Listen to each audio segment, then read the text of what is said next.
Obras póstumas de Allan Kardec. Leitura integral da edição de número 27, impressa, publicada em português pela IDE Editora.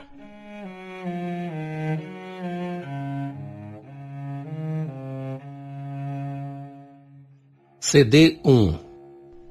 Biografia de Allan Kardec.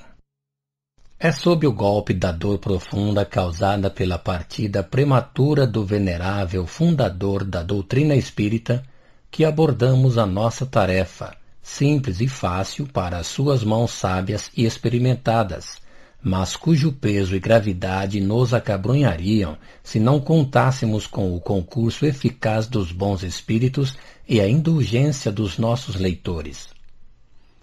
Quem entre nós, sem ser taxado de presunçoso, poderia se gabar de possuir o espírito de método e de organização dos quais se iluminam todos os trabalhos do mestre? Sua poderosa inteligência podia concentrar sozinha tantos materiais diversos e triturá-los, transformá-los para se derramarem em seguida como orvalho benfazejo sobre as almas desejosas de conhecerem e de amarem.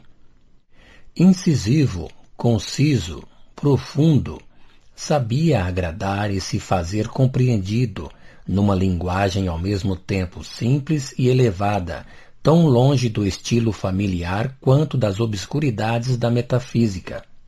Multiplicando-se sem cessar, pudera até aqui bastar a tudo. Entretanto, o crescimento diário de suas relações e o desenvolvimento incessante do espiritismo faziam-lhe sentir a necessidade de acompanhar-se de alguns ajudantes inteligentes e preparava, simultaneamente, a organização nova da doutrina e de seus trabalhos, quando nos deixou para ir, num mundo melhor, colher a sanção da missão cumprida e reunir os elementos de uma nova obra de devotamento e de sacrifício. Ele era só.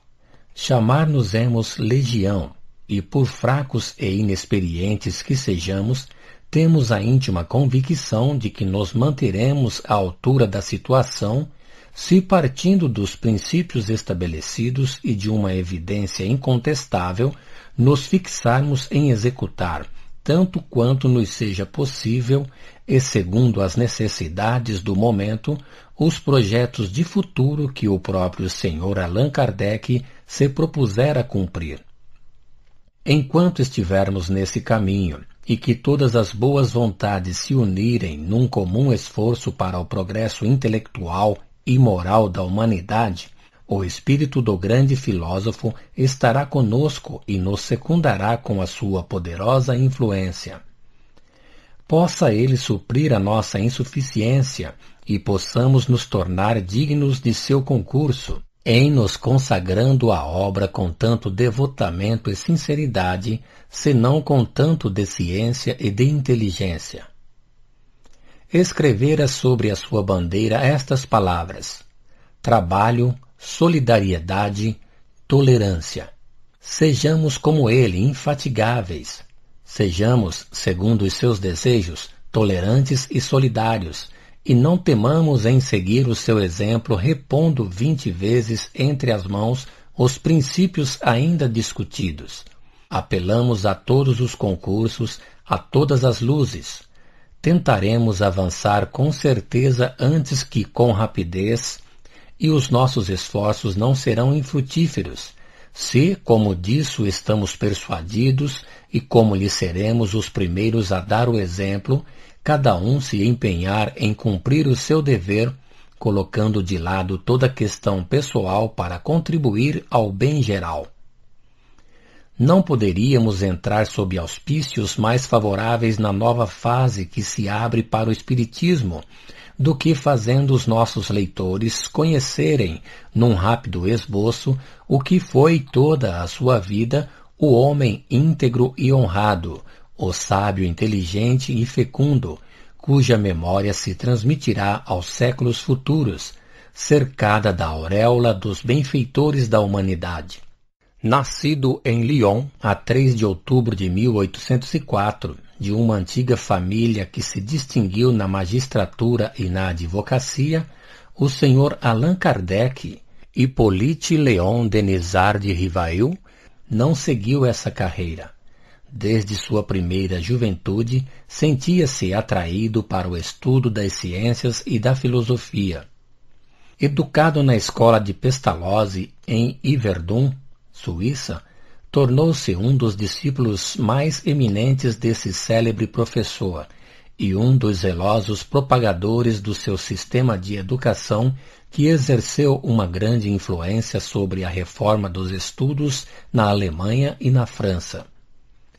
Dotado de uma inteligência notável e atraído para o ensino pelo seu caráter e as suas aptidões especiais, desde a idade de 14 anos, ensinava o que sabia àqueles de seus condiscípulos que tinham adquirido menos do que ele. Foi nessa escola que se desenvolveram as ideias que deveriam, mais tarde, colocá-lo na classe dos homens de progresso e dos livres pensadores.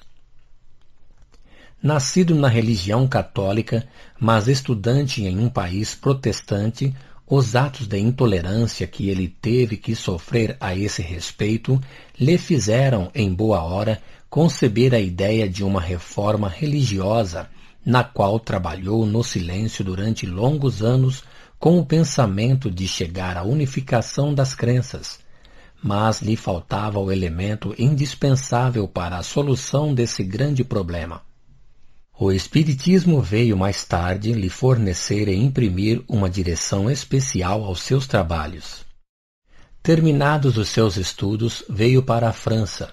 Dominando a fundo a língua alemã, traduziu para a Alemanha diferentes obras de educação e de moral, e, o que é característico, as obras de Fénelon, que o seduziram particularmente. Era membro de várias sociedades sábias, entre outras da Académie Royale d'Arras, que em seu concurso de 1831 o premiou por uma dissertação notável sobre esta questão. Qual é o sistema de estudos mais em harmonia com as necessidades da época? De 1835 a 1840, fundou em seu domicílio a Rua de Sèvres, cursos gratuitos onde ensinava química, física, anatomia comparada, astronomia, etc. Empreendimento digno de elogios em todos os tempos, mas sobretudo numa época em que um bem pequeno número de inteligências se aventurava a entrar nesse caminho. Constantemente ocupado em tornar atraentes e interessantes os sistemas de educação, inventou, ao mesmo tempo, um método engenhoso para aprender a contar e um quadro mnemônico da história da França, tendo por objeto fixar na memória as datas dos acontecimentos notáveis e das descobertas que ilustraram cada reinado. Entre as suas numerosas obras de educação, citaremos as seguintes: Plano proposto para a melhoria da instrução pública, 1828. Curso prático e teórico de aritmética, segundo o método de Pestalozzi, para o uso dos professores primários e das mães de família, 1829. Gramática francesa clássica, 1831. Manual dos exames para os diplomas de capacidade.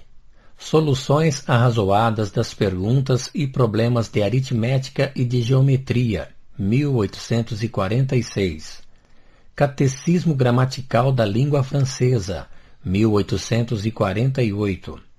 Programa de cursos usuais de química, física, astronomia, fisiologia, que ele professava no Lycée Polymatique. Ditado normal dos exames da Prefeitura e da Sorbonne, acompanhado de ditados especiais sobre as dificuldades ortográficas em 1849, obra muito estimada na época de sua aparição e da qual recentemente ainda se faziam tirar novas edições. Antes que o Espiritismo viesse a popularizar o pseudônimo Allan Kardec, como se vê, soube-se ilustrar por trabalhos de uma natureza toda diferente, mas tendo por objeto esclarecer as massas e ligá-las mais à sua família e ao seu país. Por volta de 1855, desde que duvidou das manifestações dos espíritos, o Sr. Allan Kardec entregou-se a observações perseverantes sobre esse fenômeno e se empenhou principalmente em deduzir-lhe as consequências filosóficas. Nele entreviu, desde o início, o princípio de novas leis naturais, as que regem as relações do mundo visível e do mundo invisível. Reconheceu na ação deste último uma das forças da natureza, cujo conhecimento deveria lançar luz sobre uma multidão de problemas reputados insolúveis, e compreendeu-lhe a importância do ponto de vista religioso.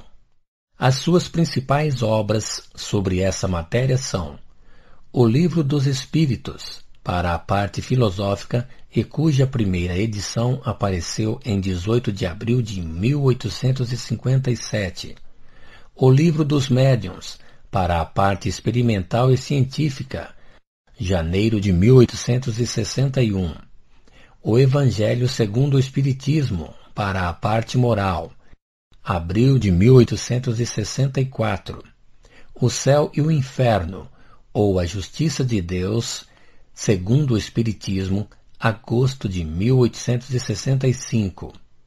A Gênese, os Milagres e as Predições, janeiro de 1868. A Revista Espírita, Jornal de Estudos Psicológicos, coletânea mensal, começada em 1º de janeiro de 1858. Fundou em Paris, a 1º de abril de 1858, a primeira sociedade espírita regularmente constituída sob o nome de Sociedade Parisiense de Estudos Espíritas, cujo objetivo exclusivo era o estudo de tudo o que pode contribuir para o progresso desta nova ciência. O Sr. Allan Kardec nega a justo título de nada ter escrito sob a influência de ideias preconcebidas ou sistemáticas. Homem de um caráter frio e calmo, ele observou os fatos e de suas observações deduziu as leis que os regem.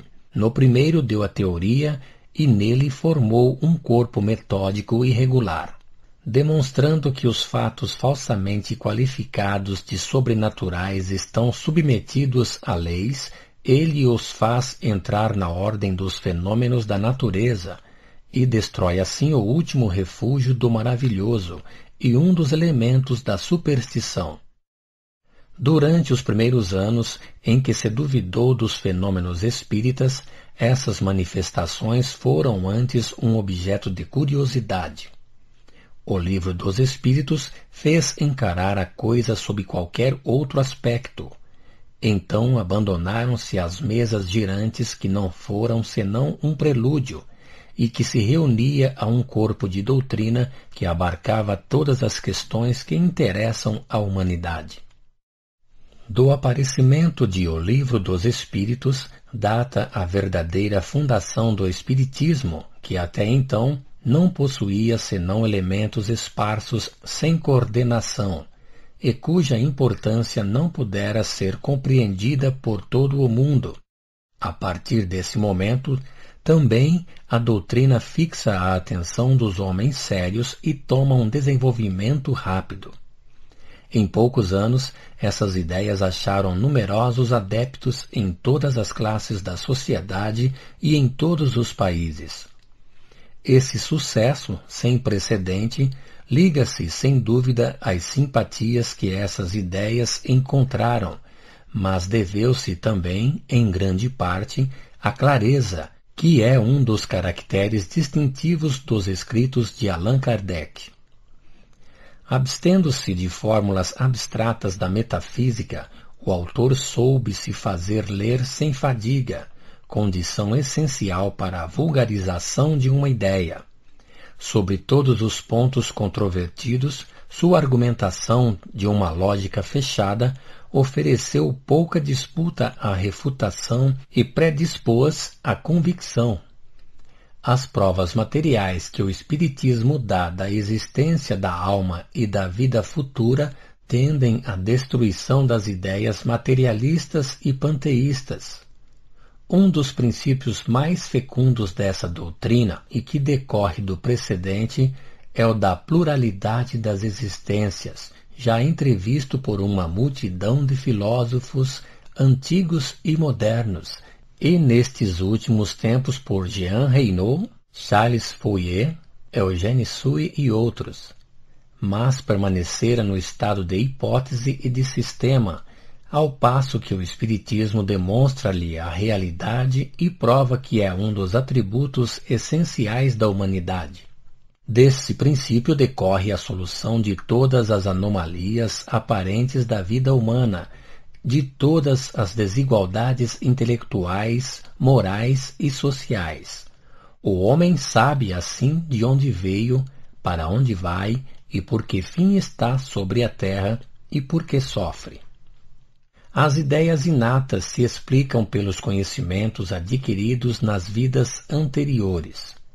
A marcha dos povos e da humanidade pelos homens dos tempos passados que revivem depois de terem progredido, as simpatias e as antipatias pela natureza das relações anteriores, essas relações que ligam a grande família humana de todas as épocas dão por base as próprias leis da natureza, e não mais uma teoria aos grandes princípios da fraternidade, da igualdade, da liberdade e da solidariedade universal.